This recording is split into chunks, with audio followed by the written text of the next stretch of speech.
bhagavato arahato samma sambuddhassa. Namo tassa bhagavato arahato samma sambuddhassa. Namo tassa bhagavato arahato samma sambuddhassa.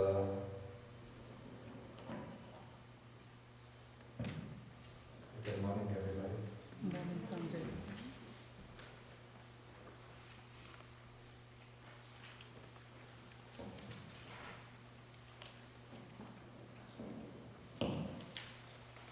Okay, we have been studying the Vatthupama Sutta. This is Sutta number 7 in the Majjhima Nikaya.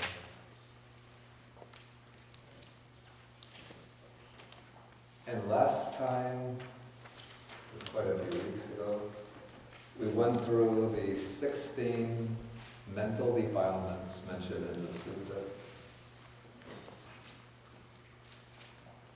And then I explained the three ways of abandoning defilements, just to go over those again. One is through temporary, it's called abandoning in a particular respect, or temporary abandoning of defilements. And this is the kind of abandoning that takes place when one develops a particular quality that is exactly opposed to a particular defilement. For example, it said that one develops the meditation on the unattractive nature of the body to overcome sensual lust, or one develops the meditation on loving kindness to overcome hatred, anger, ill will. And also, just when one notices a defilement arise, and then one makes an effort, one applies energy, just to remove that defilement from the mind, and to bring the mind back to a state of clarity. So this temporary effort to remove the defilement, this is the first type of abandoning, the abandoning in a particular respect. The second kind is abandoning by suppression, and this is what occurs through the achievement of deep samadhi, particularly the attainment of the jhanas, the meditative absorptions, when the mind becomes completely absorbed in the meditation object, and then the defilements don't appear at all. And then through the power of the deep samadhi, even when one comes out of the samadhi back to normal consciousness, through the continuing power, the residual power of the samadhi, the defilements remain in a state of quiescence or suspension. So that some who master the samadhis could even think that they have achieved arahatship, that they've completely eradicated all of the defilements. And then the third way of eliminating or abandoning the defilements is called eradication, abandonment through eradication. And this is the stage where one completely cuts off the defilement, even at the root, so that it can never arise again.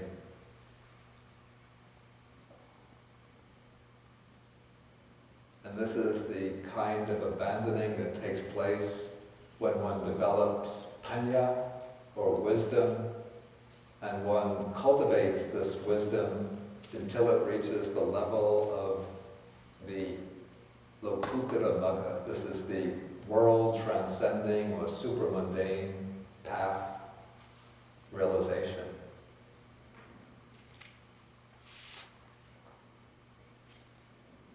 And the sheet that I gave out last time, the handout, related the 16 defilements of the discourse on the simile of the cloth to the 4 stages of attainment, the 4 stages of awakening or liberation. So on the second side of that page, we explain that this is according to the method of the commentaries, which is in turn based on the Abhidhamma. The path of stream entry eliminates 6 of these defilements: contempt, insolence, envy, miserliness, deceit, and craftiness. Then the second stage of enlightenment, the stage of the once returner, doesn't eliminate any new defilements. So the next stage, this path of the non-returner, eliminates 4 defilements. That is ill will, anger, hostility, and heedlessness. Heedlessness being understood here as, let's say, sensual craving, sensual desire. That's the way it's explained by the commentary. And then the path of arhatship eliminates 6 of the defilements: covetousness and unrighteous greed, which are taken together as one, obstinacy, rivalry, conceit, arrogance, and vanity. Then last time I also explained my own questioning of some of these stipulations in the commentary. To me, I haven't found any sutta text that says that the path of stream entry eliminates these 6 defilements. And the statement in the commentary that the path of non-returner eliminates pamada, or heedlessness, is based on identifying heedlessness with, basically with sensual craving or sensual desire.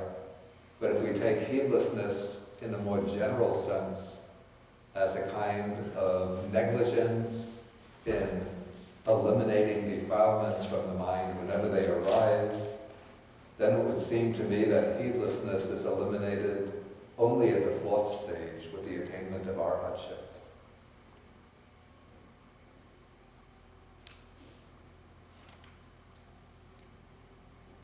Okay, before I go on, I'll ask whether there are any questions left over from last time.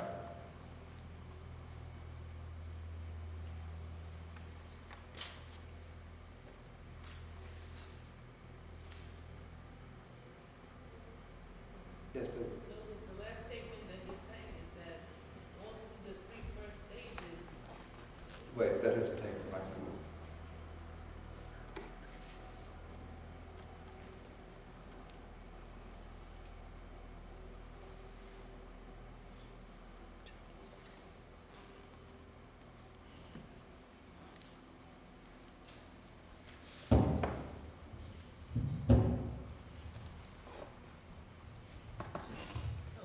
Just to clarify the last statement that you said. So in other words, the first 3 stages, unwholesome things can arise, but your vigilance is off. It's still not 100% perfect.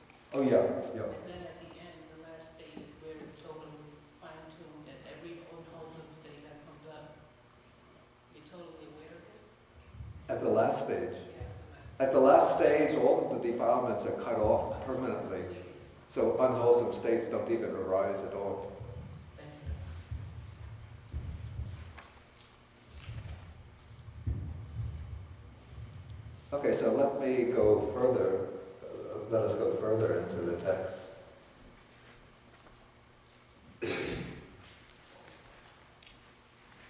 Okay, so what we've covered so far in the sutta takes us through section number 4. Knowing that covetousness and unrighteous greed and so on is an imperfection that defiles the mind, the bhikkhu abandons it. And so this is repeated for each of the other defilements. Okay, so now we come to paragraph number 5. Okay, when a bhikkhu has known that covetousness and unrighteous greed is an imperfection that defiles the mind, or a defilement of the mind, and has abandoned it, when he has known that all of the others are imperfections that defile the mind, and has abandoned it, he acquires unwavering confidence in the Buddha thus. Okay, here the text uses a very specific expression, or an expression that has a very specific meaning within the framework of early Buddhist doctrine. This is the expression that's translated unwavering confidence. In Pali, this is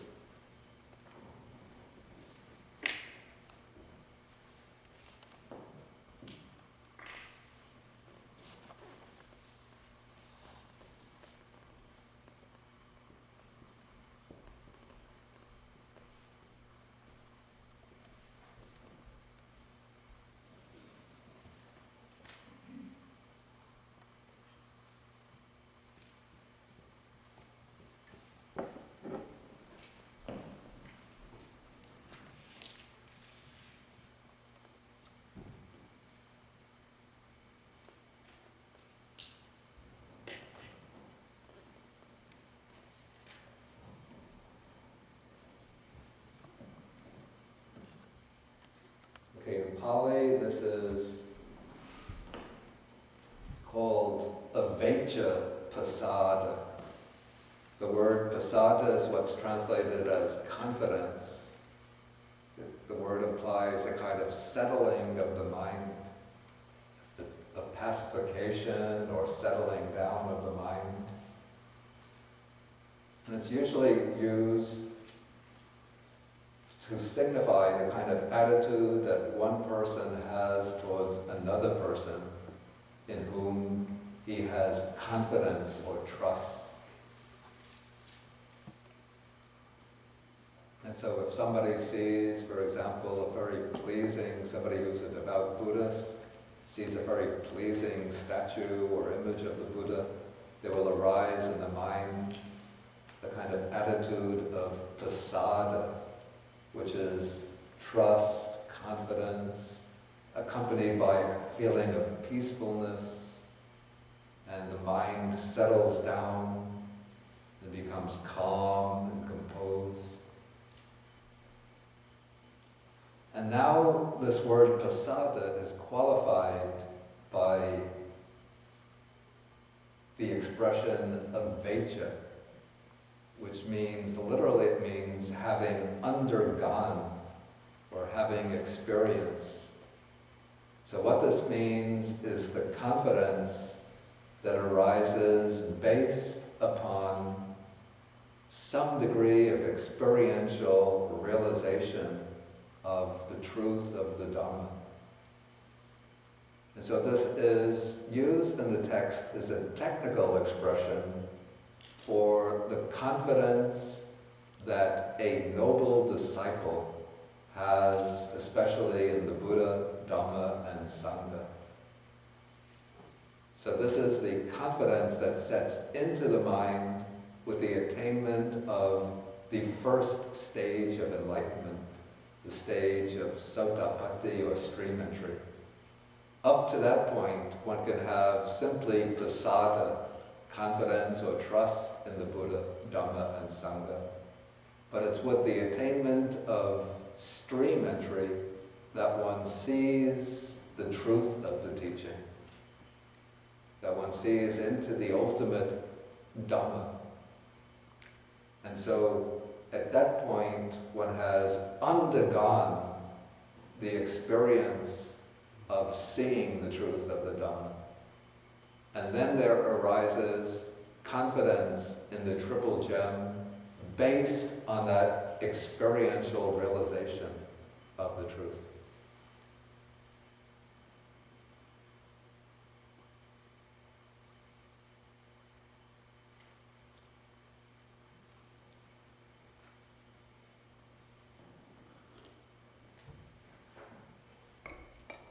And in the text, we find occasional mention of 4 factors of stream entry. These are 4 factors that qualify a person as a stream enterer. And the first 3 of these are unwavering confidence in the Buddha, in the Dhamma, and in the Aryan Sangha, the community of the noble ones. And the 4th is a firm commitment to observance of the 5 precepts. It's said that the noble disciple is possessed of those virtues or those types of virtuous conduct which are dear to the noble ones, unbroken, unblemished, uncorrupted, and so on. Okay, so in paragraph 5, the text is describing this monk who has, to some extent, abandoned these defilements of the mind, describing such a one as at least a stream enterer.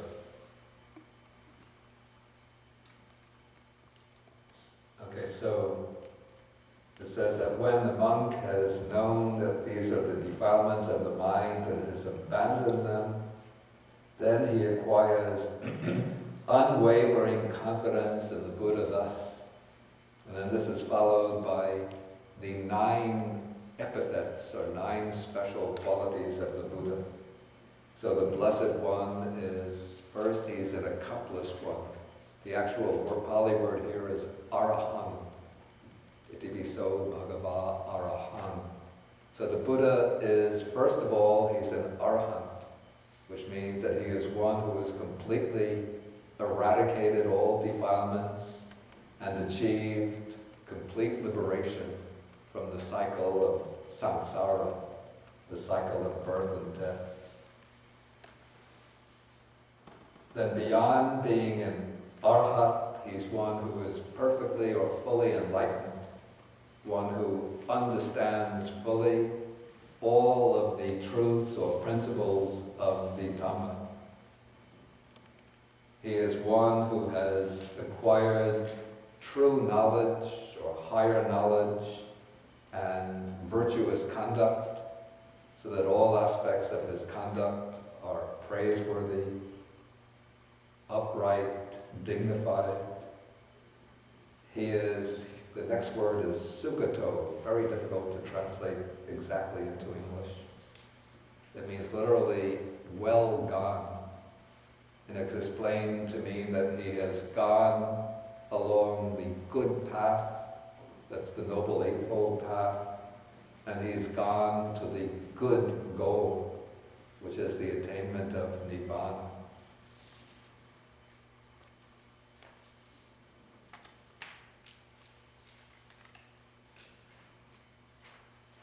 He is the knower of the world, the incomparable, or better, unsurpassed leader or trainer of persons to be tamed, the teacher of the gods, these are the devas, and human beings, the enlightened one and the blessed one, the one who possesses excellent, outstanding virtues.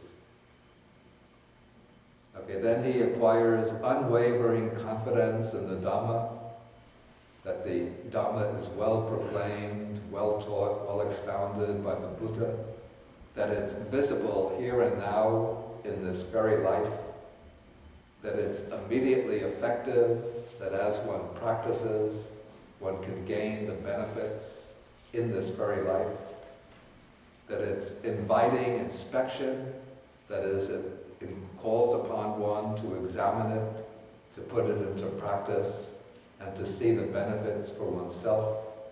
It leads onward, and it's to be experienced by the wise for themselves. So here, under the Dhamma that he has confidence in, we actually have 3 aspects of the Dhamma. One is the Dhamma as the teaching, the Dhamma that's expounded. So that's the Dhamma which is said to be well proclaimed.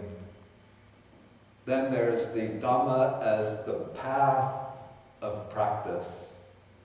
This is what is signified by visible here and now, immediately effective, inviting inspection, and leading onward. And then there's Dhamma as the goal, the ultimate goal.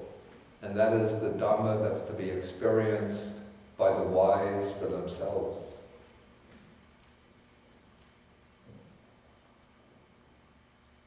Okay, then next he has unwavering confidence in the Sangha. And here what's meant by the Sangha is not necessarily the monastic order. We say that the monastic order, the order of fully ordained monks and nuns, is, I would call it, the visible representation of the Sangha. But the actual Sangha, which is the third refuge and the third jewel, is not the monastic order, but it is the spiritual community of those who have realized the truth of the Buddha's teaching. This is the community of the noble persons. So it's said that the Sangha of the Blessed One's disciples is practicing the good way, practicing the straight way, practicing the true way or the effective way, practicing the proper way. Then comes the specification of who is this Sangha of the Buddha's disciples. It's the 4 pairs of persons, the 8 types of individuals that it is. Okay, this means it's the 4 pairs of persons. That is the stream enterer, the once returner, the non-returner, and the arahat. And those who have entered on the irreversible paths leading to those 4 stages of attainment. So we take, for each type of person, there is the path attainer and the one who has reached the fruit of the path or the goal of the path. So in this way we have 4 pairs of persons or 8 individuals. And then it said, this Sangha of the Blessed One's disciples is worthy of gifts, worthy of hospitality, worthy of offerings, worthy of reverential salutation. That is what is called, in Pali, it's called Anjali, which is putting the hands, the palms of the hands together and then bowing the head. The unsurpassed field of merit for the world. So making gifts and offerings to the Aryan Sangha generates great amount of punya, good merit or wholesome karma that leads to one's well-being and happiness in life after life. Okay, so these are the first 3 factors of stream entry, or the disciples at each of the higher stages also have these 3 types of unwavering confidence. Okay, so when the Buddha speaks about this disciple as acquiring the 3 types of unwavering confidence, it signifies that this disciple is now at least a stream enterer, but he could also be once returner or non-returner. But in this context, not yet an arhat. Okay, we can see this from the next section in the sutta. He goes on to say, when he has given up, expelled, released, abandoned, and relinquished, that is, these defilements of the mind, to some extent, or in part. The text uses actually a rather rare expression which means the expression it uses is indicated in note number 90. In Pali it reads yat odi, which means up to a certain limit, but not yet completely.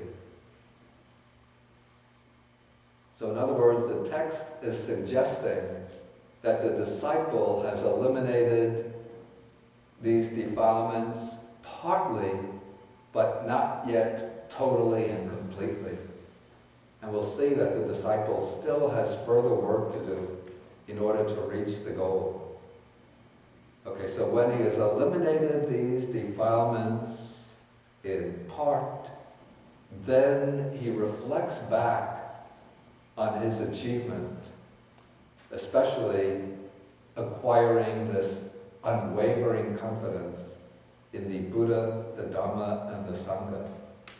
And so when he reflects back first on his unwavering confidence in the Buddha, then he gains, here we have an expression I've translated, he gains inspiration in the meaning, he gains inspiration in the Dhamma.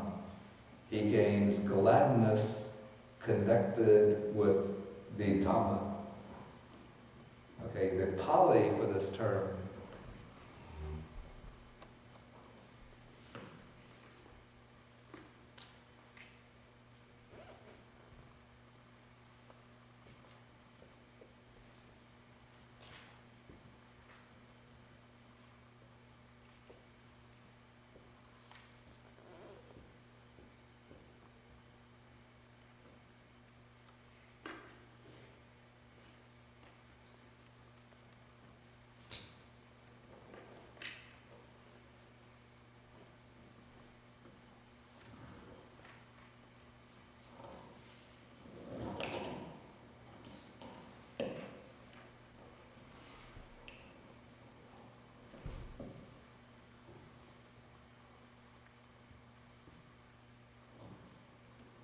the Pali for this expression that's translated inspiration in the meaning, this is Attaveda, and inspiration in the Dhamma is Dhammaveda.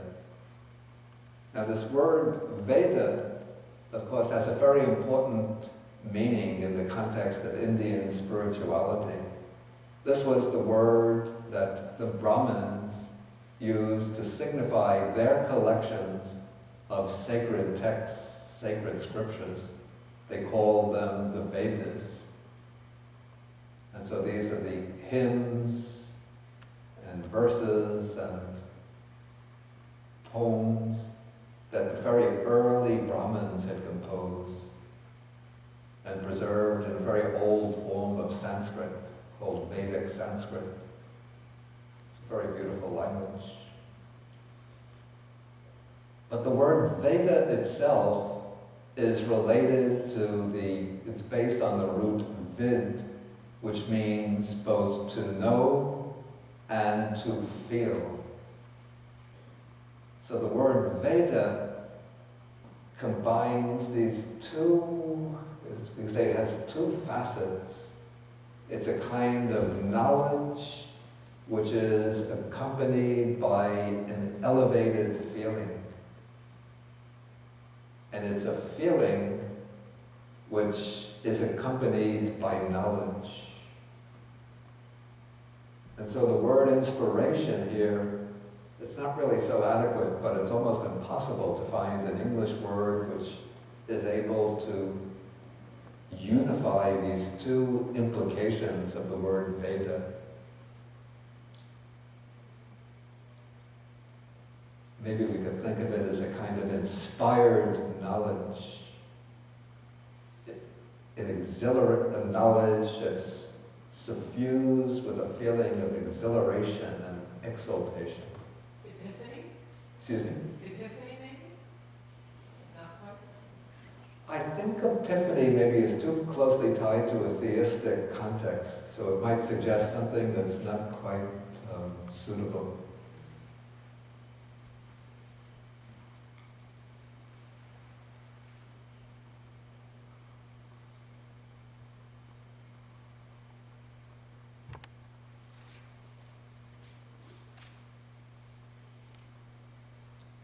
Okay, so the commentary also explains this word Veda to mean knowledge accompanied by joy. So he's gaining knowledge of the Dhamma, but also experiencing the joy of the Dhamma. Joy, knowledge, and joy in the meaning and in the teaching.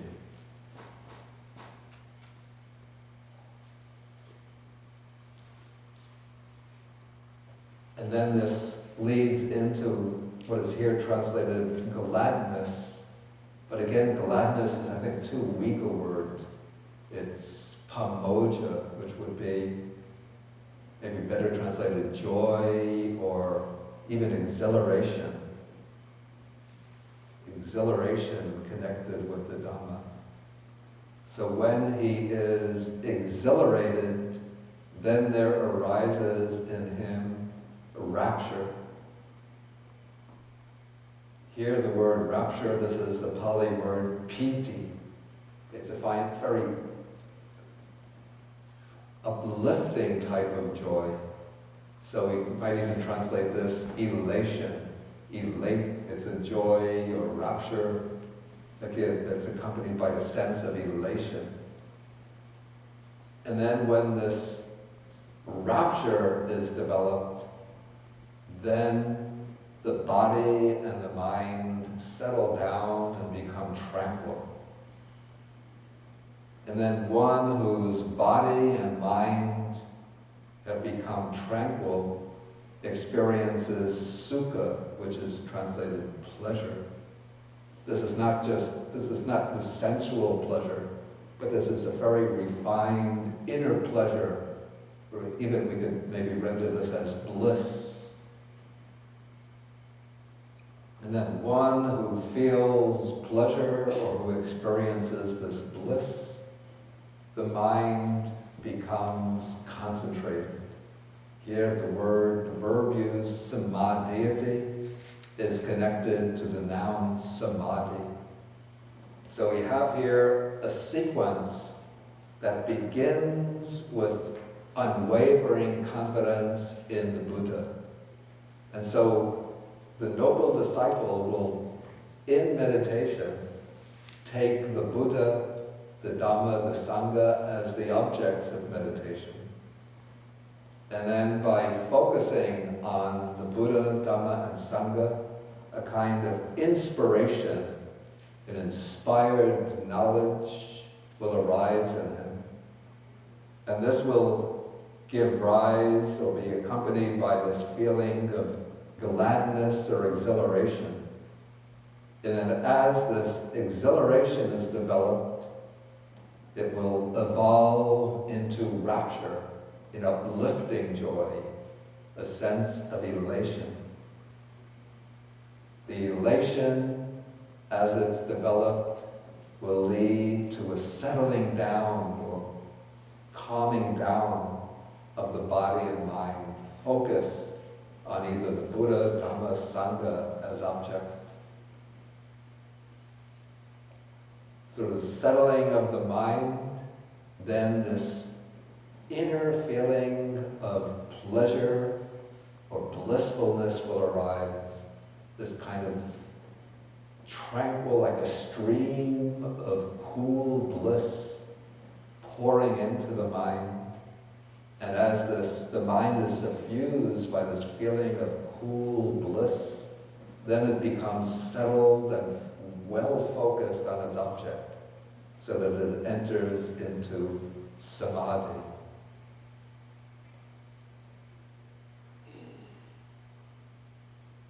Okay, so this is kind of samadhi is developed based on the Buddha, based on the Dhamma, based on the recollection of the Sangha, and based on the consideration that one has, or the reflection that one has abandoned, at least in part, these defilements of the mind.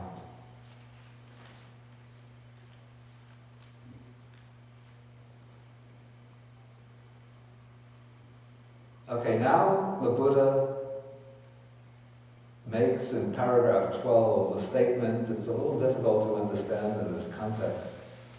But he says, if a bhikkhu of such virtue, such dhamma, which the commentary explains as concentration, and such wisdom eats alms food consisting of excellent hill rice, along with various sauces and curries, even that will be no obstacle for him. Then again he brings in the simile of the cloth. Just as a cloth that is defiled or stained becomes pure and bright with the help of clear water, or just as gold becomes pure and bright with the help of a furnace, so too if a monk of such virtue, concentration, and wisdom eats this delicious alms food, there will be no obstacle for him. I have to say the simile here seems out of place. It doesn't really work in relation to the thing it's being compared to. Somehow it seems to me that in the oral transmission of the sutta, the simile got detached from its original position. It seems that the simile works better in relation to maybe paragraph 8, about him giving up, expelling, releasing, abandoning, and relinquishing these defilements of the mind.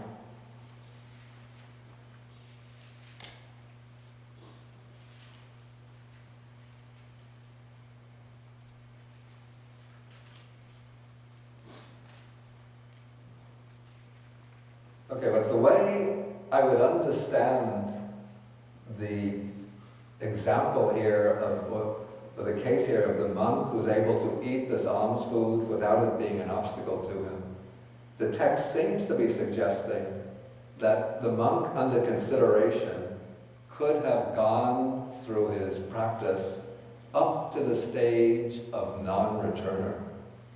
Because the non-returner is one who has completely eliminated sensual desire. That is, desire for any attractive objects of the 5 physical senses. And so the non-returner can eat delicious alms food, and he'll have no craving for that alms food. He'll have no gratification in the taste of the alms food. But it will just be, he'll just use the alms food, even if it's very delicious, just use it with an understanding that this food is for the purpose of sustaining and supporting the body and for continuing to live the spiritual life.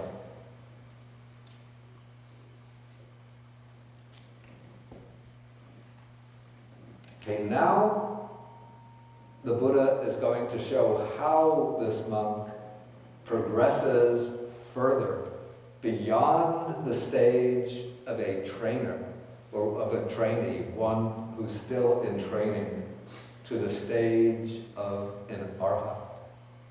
And the way the monk does this is by developing the samadhi to a particular deep level of concentration, and then using that samadhi as the basis for further development of wisdom. The particular approach to samadhi that's being taught in this sutta is the development of samadhi based on the 4 Brahmaviharas. These are the 4 divine abodes, or the 4 sublime states. And I prepared a table which gives some analysis of the 4 sublime states. Has everybody gotten a copy of the table? Anybody didn't get it? If anybody didn't get it, then just raise your hand. Okay, so everybody has it, so we can take a look at the 4 divine abodes. Okay, if each of these qualities has its own specific definition its own specific meaning. It is also said to have what is called a near enemy and a far enemy. The near enemy is a quality which is similar, superficially it's similar to that of the divine abode. And for that reason, the near enemy is somewhat dangerous. It's a little bit like somebody who really is intent on harming you, but he appears as a friend who comes and says, let me help you, let me be of assistance to you, but the person wants to get close to you in order to injure you or to undermine your well-being.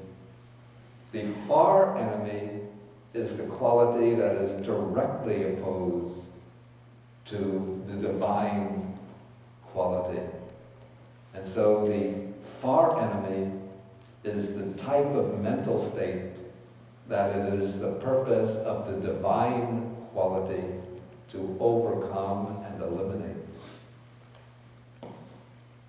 So the first of the four divine abodes is metta, or loving kindness.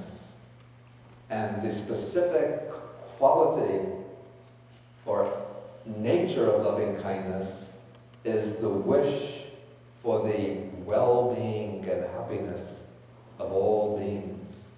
And so when one develops loving kindness as a meditation, then one extends to others the wish, may these beings be well, may these beings be happy. Sometimes one can amplify this in various ways. May they be peaceful, may they be healthy, may all of their good wishes be fulfilled. Okay, so this is metta, or loving kindness. Then the near enemy of loving kindness, let's take the far enemy first. The far enemy of loving kindness is ill will, hatred, resentment. And so we develop loving kindness in order to overcome ill will. And if ill will comes into the mind, then it will overpower loving kindness. And so we have to develop loving kindness as a way of strengthening the mind in this wish for the well-being and happiness of others. So if others treat us in mean and cruel ways, if others try to harm us, then we won't feel any ill will or resentment towards them. But we will continue to wish for their well-being and happiness.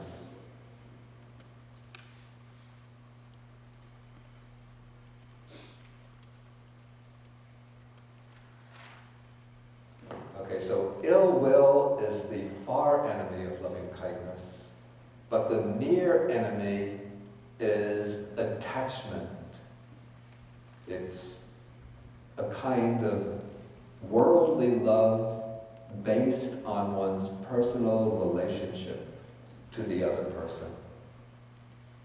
This doesn't mean that one shouldn't feel loving kindness towards other people who are close to you, or that you shouldn't have any personal affection for them. But when one is developing loving kindness, and then one thinks of a person who is a close friend or a close relative, then it's very easy for that feeling of worldly attachment to creep in the disguise of loving kindness. So you think you're developing loving kindness towards that person, but what is substituting for loving kindness is the natural, sort of deeply ingrained, instinctual feeling of personal affection and attachment based on your close relationship for that person. So it could be a husband towards his wife, the wife towards the husband, parents towards the child, a brother towards his brother, a sister towards sister, and so on. And so this is why in the normal sequence that's taught in texts like the Visuddhimagga, the normal sequence in developing loving kindness, we don't begin with a person who's very close to us, but first one begins with oneself, then one begins with a dear and respected person, like a teacher or benefactor or mentor. And then after one succeeds in developing loving kindness towards the benefactor, then one takes the close and dear person. Because it's through developing loving kindness towards the benefactor that one has a person with whom one has a positive relationship. And so it's relatively easy to arouse the loving kindness. But because this person is not related so closely to you, you can experience the distinct flavor of loving kindness without confusing it with this attachment and this kind of a clinging related to personal affection.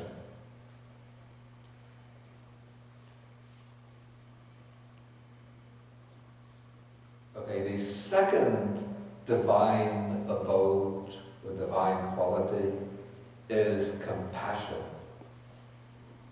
Now, loving kindness is taken to be the foundation for all four of the divine abodes, because loving kindness extends the wish for the well-being and happiness universally to all beings. But as one is extending loving kindness towards all beings, one will see that some of the beings one is extending the loving kindness towards are afflicted with suffering.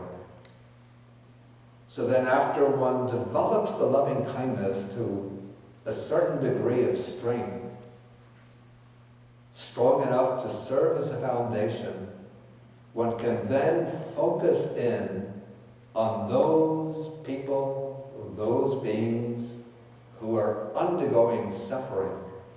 And as one does so, when it feels the heart stirred, shaken, aroused, even broken by the suffering of others. And that quality, that trembling of the heart with other beings who are undergoing suffering, is what is meant by karuna, compassion. And so it is said that the specific meaning of compassion is empathy with the suffering of others, or maybe empathy with those who are undergoing suffering.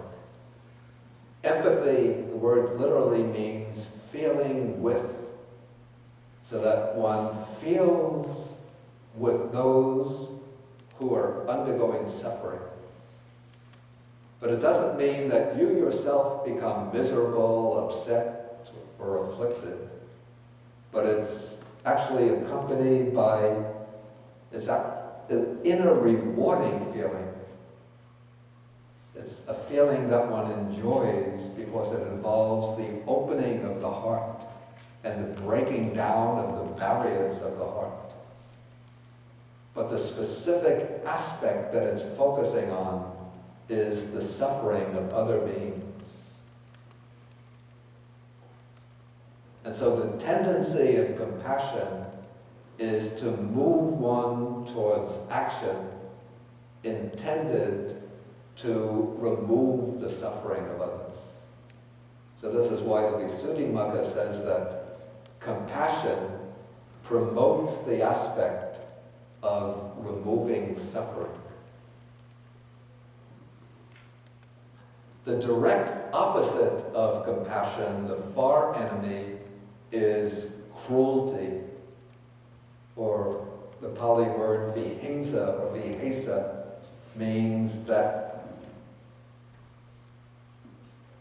that motivation of the mind that moves one to inflict suffering on others, the drive to harm and injure others. And so a person with compassion will never think of harming others, but will always want to do anything possible to remove the suffering of others.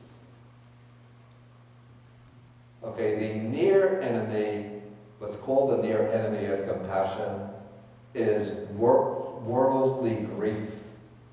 This is the grief that arises when one hears that somebody who is dear and beloved to oneself has undergone a certain type of suffering, that they're ill.